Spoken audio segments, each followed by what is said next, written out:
അസ്സലാമു അലൈക്കും ഫ്രണ്ട്സ്. ഇന്ന് ഞാൻ ചെയ്യാൻ പോകുന്ന ചിക്കൻ്റെ നല്ലൊരു അടിപൊളി റെസിപ്പിയാണ് കേട്ടോ. അപ്പോൾ ചിക്കൻ തവ ഫ്രൈ വിത്ത് ഗ്രേറ്റഡ് കോക്കനട്ട്. അപ്പോൾ ഈ ഒരു റെസിപ്പി ഉണ്ടാക്കാത്തവർ തീർച്ചയായും ഒന്ന് ട്രൈ ചെയ്ത് നോക്കണം കേട്ടോ. നല്ല അടിപൊളി റെസിപ്പിയാണ്. അപ്പോൾ ഇതിന് എന്തൊക്കെയാണ് ഇൻഗ്രീഡിയൻസ് എന്ന് നോക്കാം.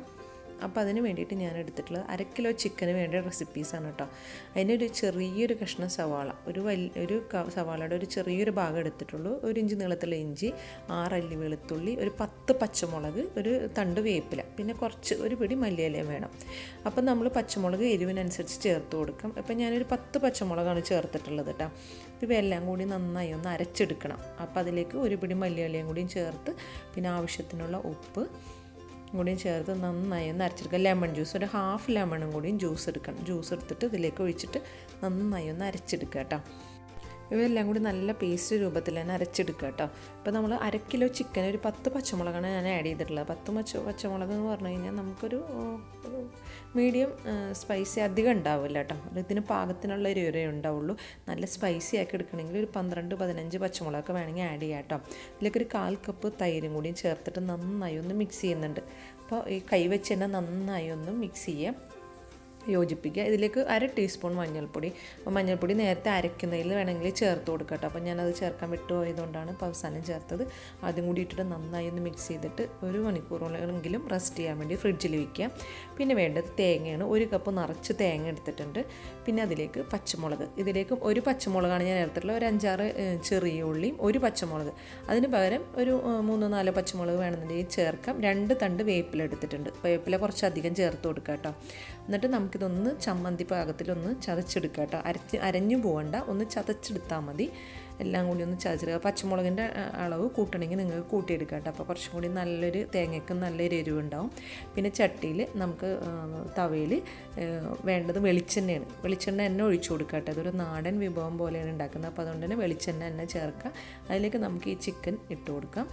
അപ്പോൾ നമുക്ക് ഈ ചിക്കൻ വെച്ച് കൊടുത്തതിന് ശേഷം ഇത് മൂടി വെക്കാണ്ട് ഒരു വെള്ളം, അപ്പോൾ ഇത് ചിക്കൻ ഒന്ന് ചൂടായി വരുമ്പോൾ വെള്ളം വരും. മീഡിയം ഫ്ലെയിമിലിട്ടിട്ട് നമുക്കിതൊന്ന് ചൂടാക്കി എടുക്കുമ്പോൾ വെള്ളം വരും. അപ്പോൾ ആ വെള്ളം വരുമ്പോൾ തന്നെ മൂടി വെക്കരുത്. വെള്ളം ഒന്ന് വറ്റി, ഇതൊന്ന് തിരിച്ചിട്ട് കൊടുത്ത് വെള്ളം ഒന്ന് വറ്റി വരുമ്പോൾ നമുക്കിത് മൂടി വെച്ചാൽ, അല്ലെങ്കിൽ നമുക്ക് ഈ ചിക്കനിൽ നിന്നുള്ള വെള്ളം ഇങ്ങനെ വന്നിട്ട് തൈരും ഒക്കെ കൂടി ചേർത്തല്ല, അതുകൊണ്ട് തന്നെ വെള്ളം വന്നിട്ട് ആ ചിക്കൻ്റെ മസാലയൊക്കെ അതിൽ നിന്ന് പോയിട്ട് വെള്ളം അധികമായിട്ട് വരും. അപ്പോൾ അതുകൊണ്ട് തന്നെ നമുക്ക് വെള്ളം ഒന്ന് വറ്റിയതിന് ശേഷം നമുക്ക് തിരിച്ചു മറിച്ചിട്ടിട്ട് വെള്ളം ഒന്ന് വറ്റി വരുമ്പോൾ മാത്രം നമുക്കിത് മൂടി വെച്ചാൽ മതി കേട്ടോ. അപ്പം നമുക്ക് ഞാനിപ്പോൾ ഇതൊരു ചെറിയ പീസസ് ആയിട്ടാണ് കട്ട് ചെയ്തിട്ടുള്ളത്. നിങ്ങൾക്കിത് ചിക്കന് നമ്മൾ വലിയ പീസ് ഒരു 6 പീസ്, ഒരു ചിക്കൻ ഒരു 6 പീസൊക്കെ ആയിട്ടും കട്ട് ചെയ്യുന്ന പോലെ കട്ട് ചെയ്തിട്ട് ഇതേ ഒരു മസാലയിൽ ഇങ്ങനെ തന്നെ ചെയ്യാം കേട്ടോ. അപ്പോൾ നല്ല കുറച്ച് വലിയൊരു ചിക്കൻ്റെ ഒരു തന്തൂരി ചിക്കനൊക്കെ കട്ട് ചെയ്യില്ലേ, അതേപോലെ കട്ട് ചെയ്തിട്ട് നമുക്ക് ഈ ഒരു റെസിപ്പിയിൽ ചെയ്യാം കേട്ടോ. അപ്പോൾ ഞാൻ ചിക്കന് വെള്ളമൊക്കെ വറ്റിച്ച് ഒന്ന് മൂടി വെച്ച് മസാല നന്നായി ബ്രൗൺ കളറാക്കാത്ത രീതിയിലാണ് ഇപ്പോൾ ഞാൻ വേവിച്ച് വെച്ചിട്ടുള്ളത് കേട്ടോ.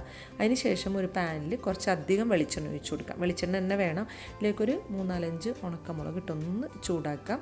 അത് ചൂടായി വരുമ്പോൾ കറിവേപ്പില ഇട്ട് കൊടുക്കാം. കറിവേപ്പില കുറച്ചധികം ചേർക്കണമെങ്കിൽ ചേർക്കാം.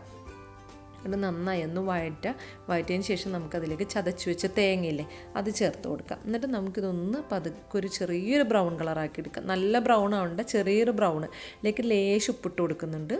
എന്നിട്ട് ചെറിയൊരു ബ്രൗൺ ആയി വരുമ്പോൾ നമുക്കിത് വെള്ളമൊക്കെ വറ്റി ചെറിയ രീതിയിൽ ബ്രൗൺ ആയി വരുമ്പോൾ നമ്മൾ നേരത്തെ വേവിച്ച് വെച്ച ചിക്കനില്ലേ, അപ്പോൾ അതിൻ്റെ മസാല ബ്രൗൺ കളറായിട്ടില്ല കേട്ടോ. ഒരു ചെറുതായിട്ടൊന്ന് ബ്രൗൺ ആയി വന്നിട്ടേ ഉള്ളൂ, അധികം വന്നിട്ടില്ല.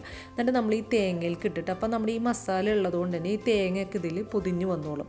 എന്നിട്ട് നമുക്ക് ഈ തേങ്ങയിലേക്ക് ഇട്ടിട്ട് നന്നായി ഒന്ന് മിക്സ് ചെയ്യുക. അപ്പോൾ തേങ്ങയൊക്കെ ഇതുപോലെ പിടിക്കും. ആ മസാലയുടെ മീതെ ഒട്ടിയിരുന്നിട്ട് നമുക്ക് ഈ തേങ്ങയും ചിക്കനും കൂടി ഒന്ന് ബ്രൗൺ കളറാക്കി എടുക്കണം. അപ്പോൾ ലോ ഫ്ലെയിമിൽ ഇട്ടിട്ട് വേണം നമ്മൾ ഇതുപോലെ ചെയ്യാൻ കേട്ടോ. ലോ ഫ്ലെയിമിലിട്ടിട്ട് നമുക്കൊന്ന് തിരിച്ചു മറിച്ചിട്ട്, അപ്പോൾ തേങ്ങയും ഒരു ബ്രൗൺ കളറായി വരും, ചിക്കൻ്റെ മസാലയൊക്കെ ഒന്ന് മൊരിഞ്ഞ് വരും. നമ്മൾ വെളിച്ചെണ്ണ ഇതിൽ ചേർത്തിട്ടുള്ളതല്ലേ, അപ്പോൾ ആ ഒരു ചിക്കൻ്റെ മസാല ഒന്ന് മൊരിഞ്ഞ് വരും.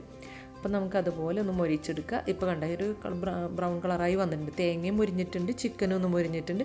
അതിന് മുകളിലായിട്ട് ഗ്യാസ് ഓഫ് ചെയ്തതിന് ശേഷം കുറച്ച് വെളിച്ചെണ്ണയും കൂടി ഒഴിച്ചിട്ട് നമുക്ക് നന്നായി ഒന്ന് മിക്സ് ചെയ്തെടുക്കാം. വല്ലാണ്ടിട്ട് ഇളക്കണ്ട, അപ്പോൾ ചിക്കനിൽ പൊതിഞ്ഞിരിക്കുന്ന ആ ഒരു കോക്കനട്ടൊക്കെ ഒന്ന് വിട്ടുപോകും. അപ്പോൾ പതുക്കെ ഇളക്കി കൊടുത്താൽ മതി.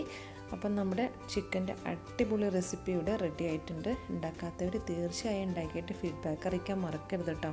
അപ്പോൾ എൻ്റെ വീഡിയോ ഇഷ്ടമായ നിങ്ങൾ റിലേറ്റീവ്സിനും ഫ്രണ്ട്സിനൊക്കെ ഷെയർ ചെയ്യാനും മറക്കരുത്. ഇൻഷാ അല്ലാഹ് അടുത്തൊരു വീഡിയോ ആയിട്ട് വീണ്ടും വരാം. താങ്ക്